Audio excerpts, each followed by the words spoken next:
Welcome back to Out Loud right here on Fox. So I am joined by Dr. Jeff, who, I mean, you don't even need your last name. Everybody knows you as Dr. Jeff because you're so visible and you're so thoughtful in what you say. So I love talking to you. I really do.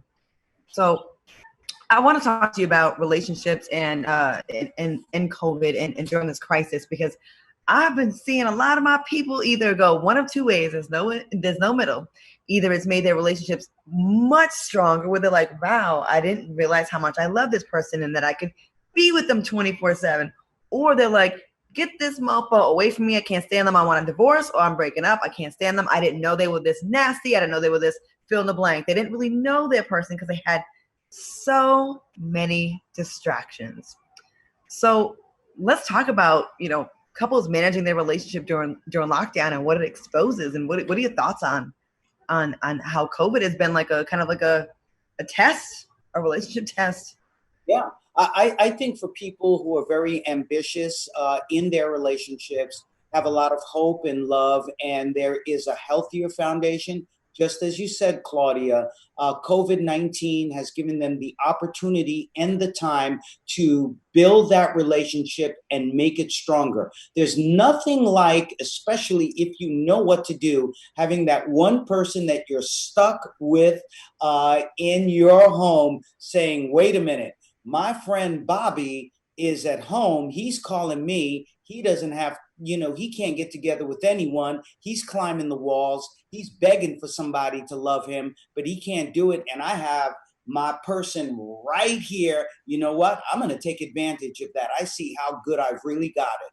And then you have the other part of that spectrum where it was, there was no strong foundation to begin with, or it was a very dysfunctional relationship, and now being stuck together, they are at each other's throats. They want out. Perhaps they've been married for years. They've been waiting to get a divorce or thinking about it, and now they know why they need to get a divorce because that relationship has turned into a living hell. So yeah, it can go either way with those things. I hope it stays in that part where you work things out.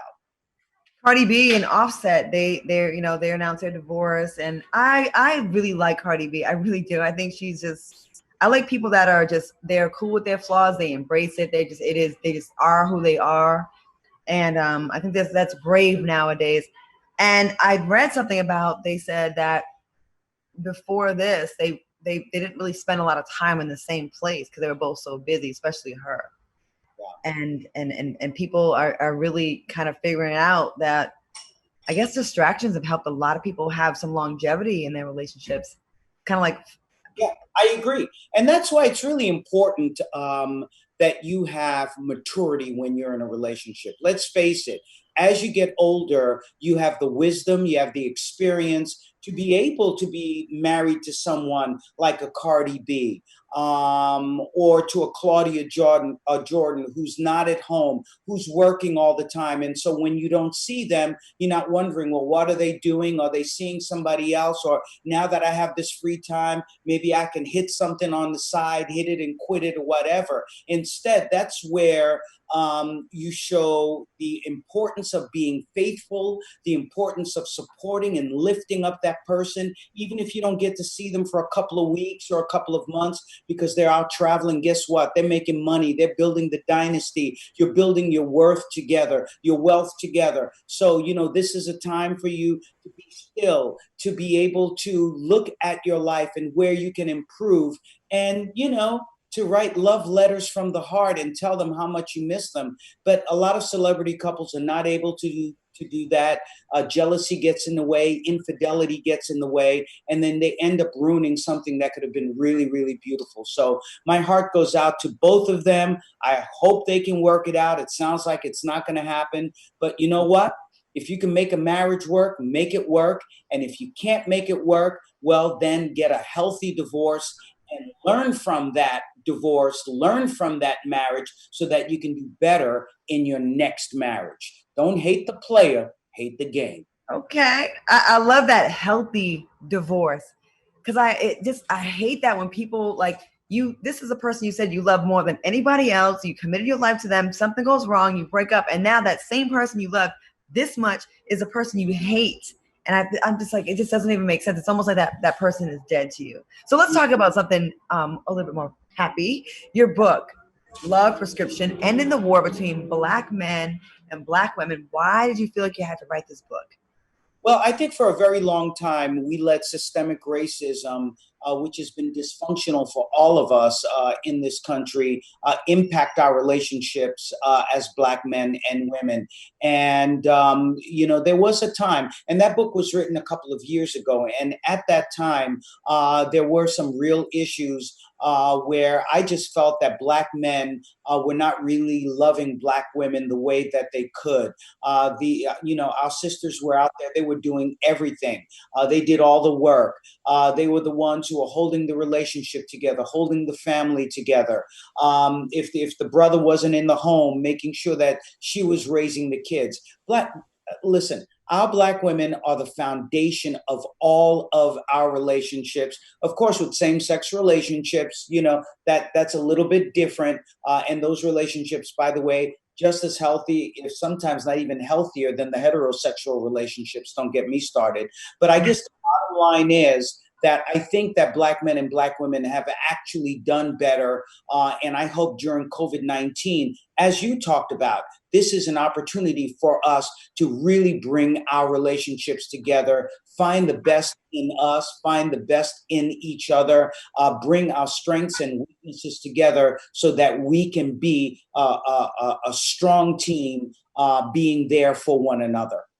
What do you think the biggest disconnect is between Black men and women? Because we have these conversations a lot, right? You hear this all the time. And I hear like these generalizations being made. Oh, Black women are this and all they do is that. And all Black men are that. Like, what is wrong with it? Why can't we get it right? Is it our trauma? What is our problem? Well, that's exactly what it is. The answer is in the question. With our race-based post-traumatic stress disorder, and look, I'm not, blaming, white folks. I'm not pointing fingers or whatever. The reality is systematic racism is real, and it hurts all of us. It hurts Black people, brown people, white people, all people, because it's an illness. Right? Racism is an illness. It's delusional thinking. It's about hate. And so what happens is for us as Black men and women in a system where, we are hated and we are taught to hate ourselves from watching, the media images by, seeing the things that we see in the news. When we don't love ourselves, it becomes very difficult for us to love someone else. And therefore, I think that's some of the issues that we see in our relationships. But again, I must tell you, I really do believe that we have done better in our relationships, and we will continue to do better. I hope so. It seems like a lot of our issues come from not being able to get it together in the household. You know what I mean? Because even with the wealth despair, the gap in with money, right? Like if we had more like two people, two parent incomes or two person incomes, the strength we have. My friends that are married, they're not even rich, but they're just solid financially. Instead of just when you try and do it over here by yourself, we could be building such stronger, I don't know, foundations. And I want to ask like how this is affecting the Black community, but I guess I answered myself. Yeah, and we need to come together and build our wealth together. We have to remember relationships are not just about romance. Love has a lot to do with it, Tina Turner.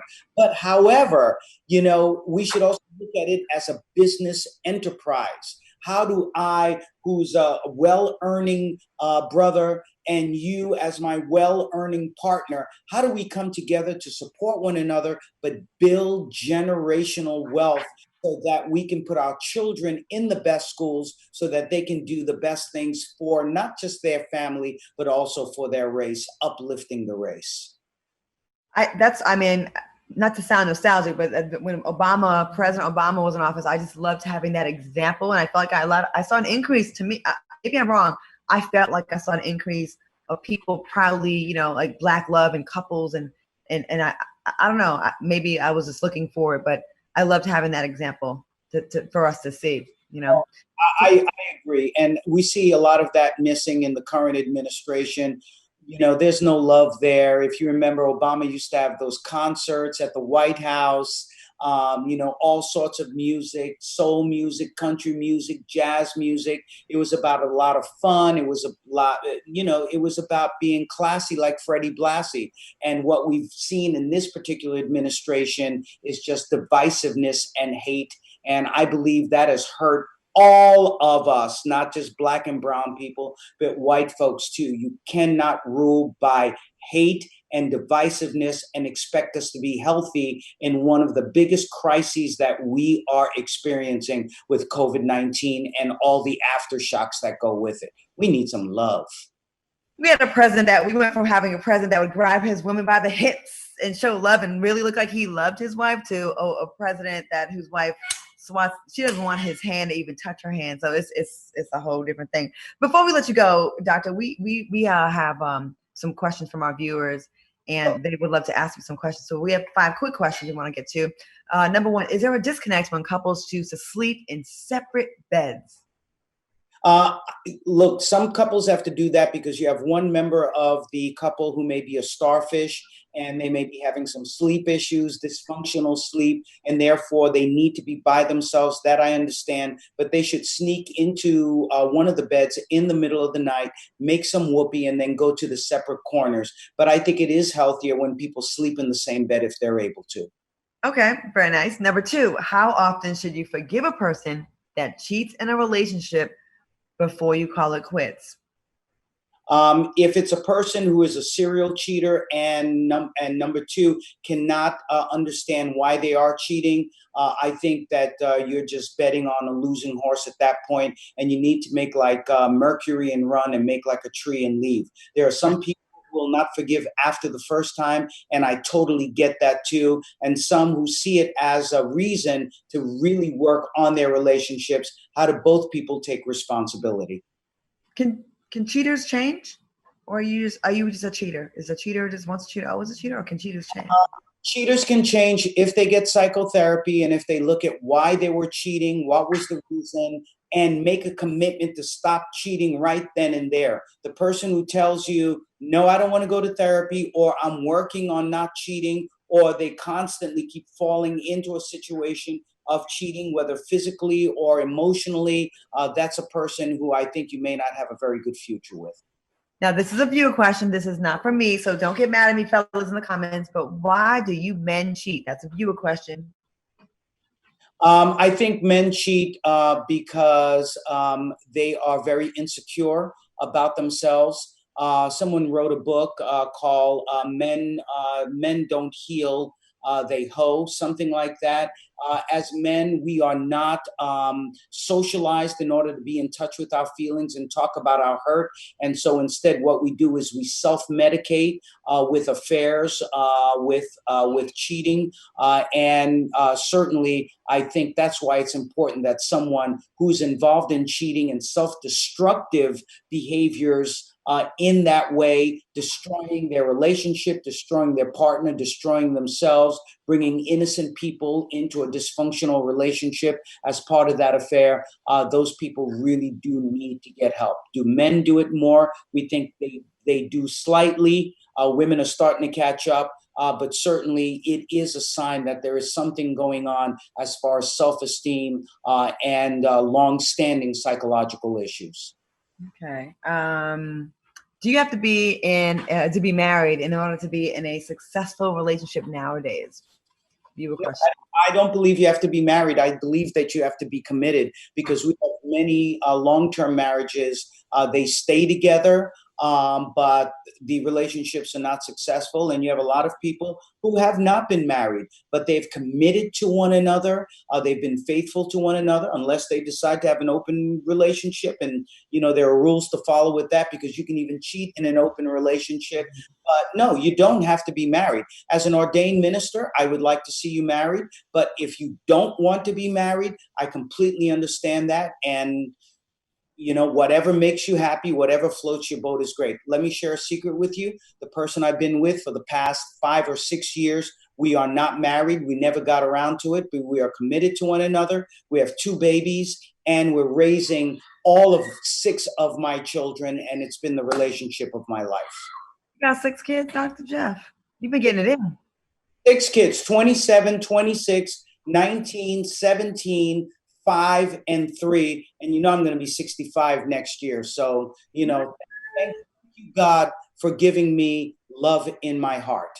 Good for you. Okay, I got to ask one last. Is marriage viewed differently in today's generation compared to how it was back in the day? Is it a big difference, or is it still the same kind of thing? What do you think? I think some things have changed. I think that we are seeing now more than ever how important it is to be faithful in a marriage. We also know that marriages can be unorthodox. And of course, now that, you know, finally we are embracing same-sex relationships, and there are states now that do allow same-sex couples to get married. Finally, we are seeing that marriage is for anyone who wants it, and they should not be discriminated against. Totally agree. Well, thank you, Doc. Sorry, my cat is just really likes to be on TV.